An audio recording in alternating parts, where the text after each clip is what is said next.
Salut tout le monde. J'espère que vous allez bien. En tout cas, je vous le souhaite vivement. Moi, je vais assez bien. Et aujourd'hui, je voudrais parler de Samuel Eto'o, d'Etienne Eto'o et de Kylian Mbappé. Et vous allez voir pourquoi ces trois noms sont reliés. Vous savez, récemment, pour ceux qui sont camerounais ou bien ceux qui sont africains qui suivent le football africain, le Cameroun minime a battu la Mozambique à 2-0, des buts marqués par le fils de Samuel Eto'o qui s'appelle Etienne Eto'o. Et en fait, ça ne pouvait être qu'une joie de savoir que le fils d'une légende aussi les gènes de son papa. Bon, bref, là n'est même pas le sujet. La raison pour laquelle je veux vraiment faire cette vidéo, c'est parce que il y a de cela 8 mois environ, je crois, hein, j'ai fait une vidéo sur Kylian Mbappé dans laquelle je me plaignais ou bien j'étais déçue de ce qu'il avait dit ou bien son père avait dit, comme quoi il n'a pas choisi l'équipe nationale du Cameroun parce qu'ils sont venus ici, on leur a demandé de l'argent pour intégrer l'équipe. Bon, là maintenant, beaucoup disent que c'est pas vrai, c'est pas faux, mais ce n'est pas le point.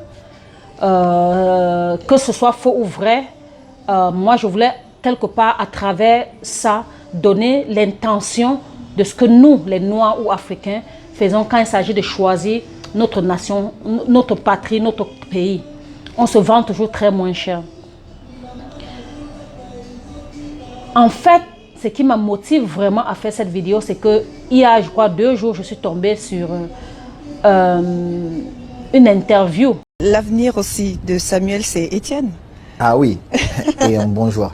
Mais au Paris Saint-Germain. Au Paris Saint-Germain, pourquoi? Alors que mais tu es Marseillais, on le sait, Martin. Tu es Marseillais, on le sait, cache pas ça. Mais il aurait pu aller à Majorque. Pourquoi le Paris Saint-Germain, justement? Moi, peu importe. Ouais. S'il veut qu'il joue au Barça, tout ça. Mais je lui ai dit, tu dois jouer pour le Cameroun. Ah, fais ce que tu veux, ne choisis pas une autre nationalité. Tu veux faire plaisir à papa, tu joues pour le Cameroun. Ça, c'est une grosse information. C'est tout.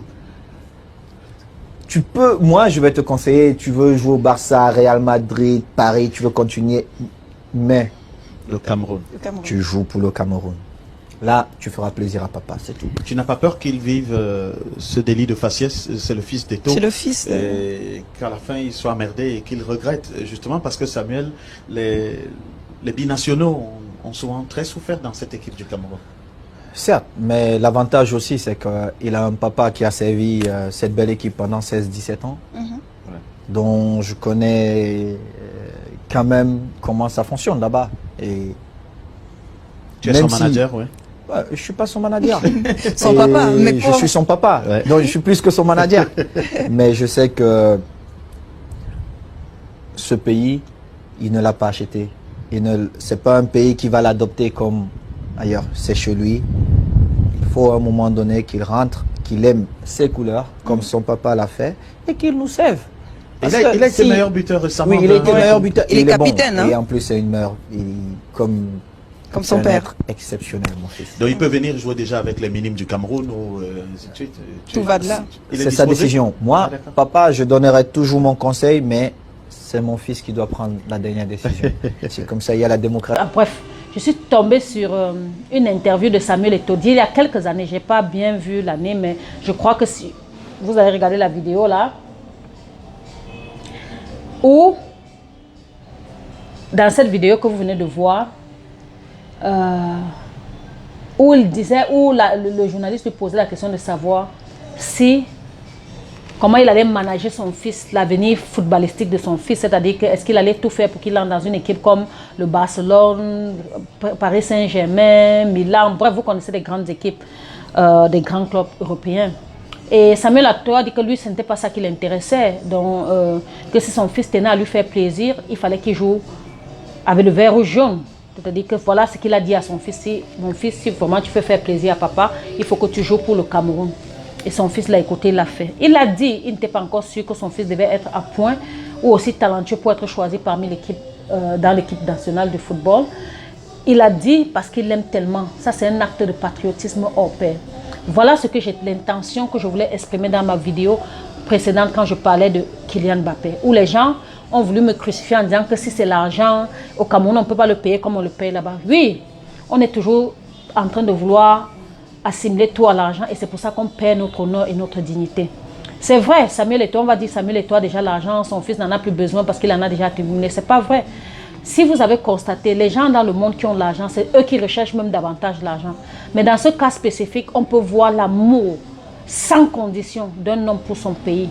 Il aime le Cameroun, il aime sa patrie.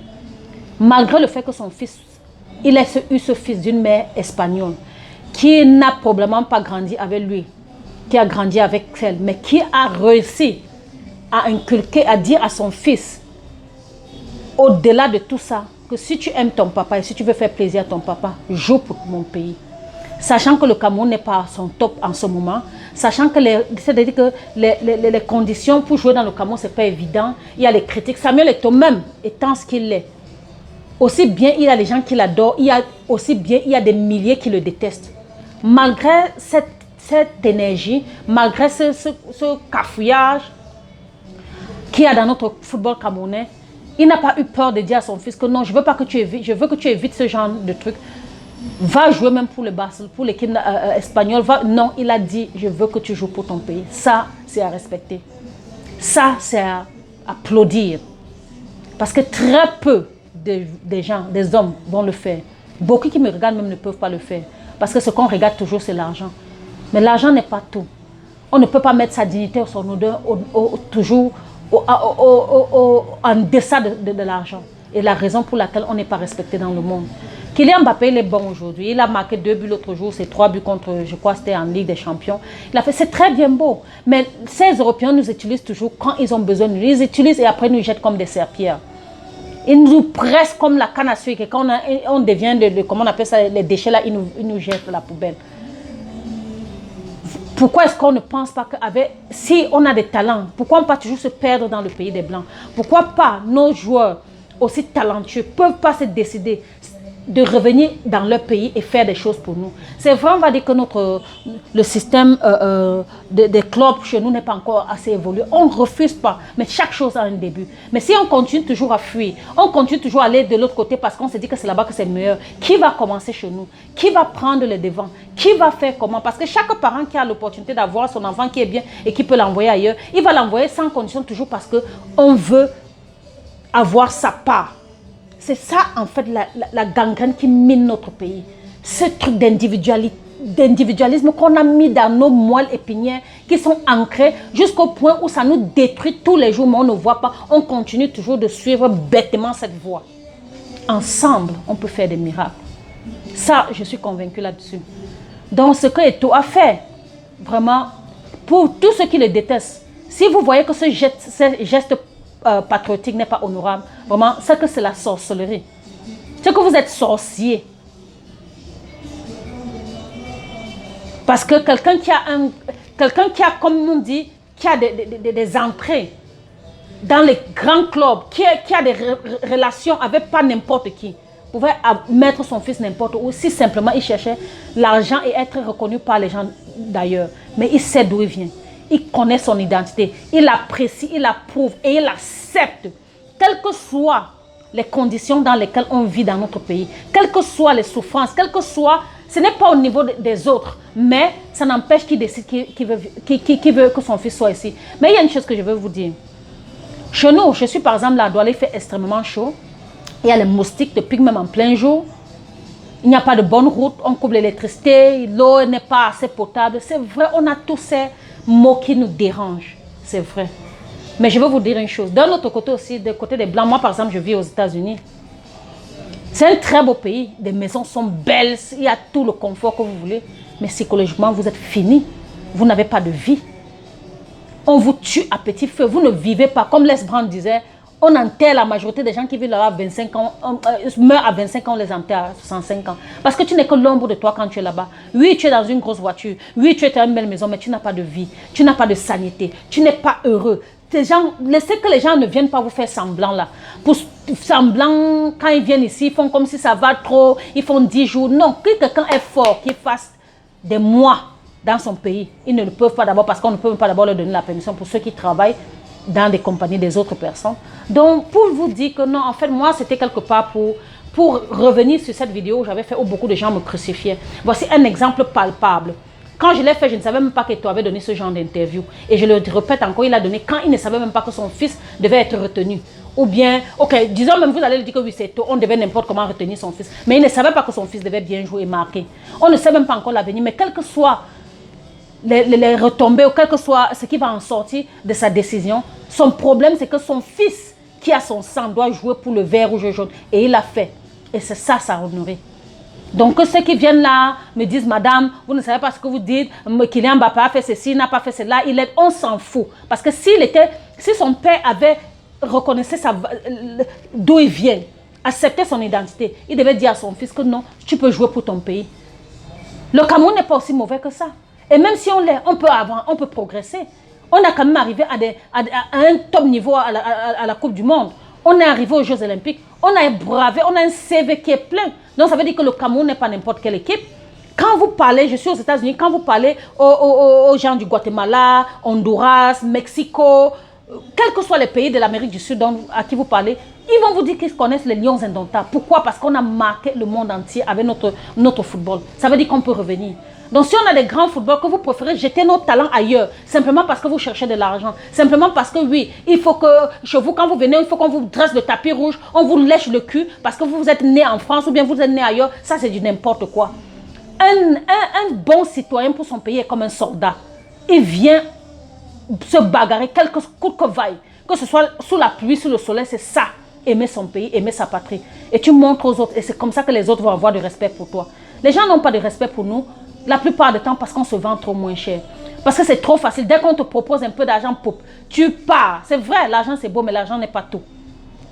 Il y a les moyens. Vous pouvez jouer dans les clubs là-bas, mais revenir jouer dans l'équipe nationale. Il pourrait jouer dans le Paris Saint-Germain, mais revenir jouer dans l'équipe nationale. Mais il a choisi parce que selon lui, en fait, je ne sais pas, c'est ce qu'on dit. Bon, je ne veux plus spéculer là-dessus, mais les faits sont là. Il a choisi l'équipe nationale alors qu'il est d'un père camerounais. Arrêtez de dire qu'il est né en France. Ils sont pleins. Même s'il est né en France, il sait où il est. Moi, aujourd'hui, ça me fait mal. Ça nous fait tous mal que les Noirs-Américains ne savent pas d'où viennent. Même les tests d'ADN qu'on fait dans le monde disent qu'elle pourrait venir d'ici. Tout ça, ce n'est pas accurate, ce n'est pas vérifié à 100%. Parce que quand tu ne sais pas d'où tu viens, tu ne peux pas savoir d'où tu vas. Mais au moins, quand tu as la chance d'avoir un père qui sait d'où il sort, et que maintenant tu te lèves, tu te dis non, tu vas choisir la France, tu es un déraciné, tu as vendu ton âme et ton esprit trop moins cher. Et les gens comme ça, je n'ai aucun respect. Il peut marquer 10 000 ballons, je m'en fous. Mais pour lui encore, je lui pardonne un peu parce qu'il est encore un peu jeune. La personne à qui vraiment je suis un peu plus déçu, c'est son papa. Parce que c'est lui qui devait lui inculquer des valeurs. Lui dire que mon fils, tu viens du Cameroun. Malgré le fait que tu sois né ici, tu es né ici, tu es un Camerounais. C'est ce que toi fait. Tu veux jouer, joue pour ton papa, joue pour ton pays, tu es Camerounais. Et c'est comme ça. Mais malheureusement, on n'a que des femmelettes. Quand ils voient l'argent, ils tremblent. Quand ils voient le blanc, ils tremblent. Quand ils voient tout le monde, ils tremblent. Et quand ils viennent chez eux, ils veulent faire comme s'ils sont forts. Oh, ils commencent à gueuler et ouvrir la grande gueule. N'importe quoi. Ouvrez la grande gueule là-bas et revenez. C'est pour ça que moi, j'ai du respect pour Eto'o. Parce que même quand il faisait des interviews, il mettait ces gens-là au pas. Et c'est pour ça qu'on a du respect pour lui. C'est pour ça qu'il a été payé comme il a été payé, comme aucun autre joueur africain n'a été payé. Parce qu'il se donnait du respect d'abord à lui-même, de la valeur. Pas parce que je suis noir, tu dois me respecter. Mais les autres, ils tremblent toujours comme des feuilles et des femmes. Après, ils vont venir dans leur pays respectif africain, commencer à commander, commencer à gronder, dire comment le pays est mauvais, on ne s'occupe pas bien des gens ici, on fait ceci, on fait cela. Ça dit n'importe quoi. Donc ici, je voulais vraiment, à travers cette interview d'Eto'o et l'acte qu'il a posé par rapport à son fils, revenir sur Kylian Mbappé pour dire que voilà un exemple d'homme palpable. Donc vous, qui me reprochez, qui me critiquez, que comme quoi il a fait ceci, il n'a pas fait cela, voilà donc un exemple palpable. Nous, on veut les vrais soldats, ceux qui savent qu'ils sont Camerounais, ou sont africains, qu'ils demandent et qu'ils acceptent. C'est ça, de ça qu'il est question. Merci.